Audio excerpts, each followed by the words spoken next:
Hey guys, in this video, I'm gonna show you how you can accept invite and join online dynasty in college football 27.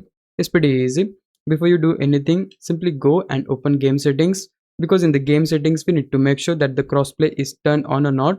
So you need to turn crossplay on. So you and your friend should have turned this option on, because only then you'll able to do so.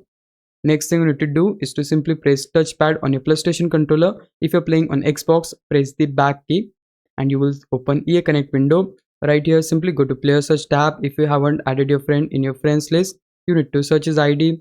Once he accepts your request, he'll be added in the friends. Then just go to Dynasty and you can simply just select the option load slash accept invite, and just here you will able to see the request of your friend, and simply you will able to join his dynasty. So let's say if you want to invite your friend, for that you can simply select your dynasty, then go to the tab members. Here you should be able to find the option invite users. Select that. Either you can invite your friend by entering his username, or you can go to friends list and select your friend there and basically send him the invitation. Once he accepts the invitation, he'll able to join your dynasty. It is that easy. So yeah guys, that's it. This is the process you need to follow to accept or join online dynasty in college football 27. Hope this video helped you out. If it did, please leave a like and subscribe my channel. Thanks for watching.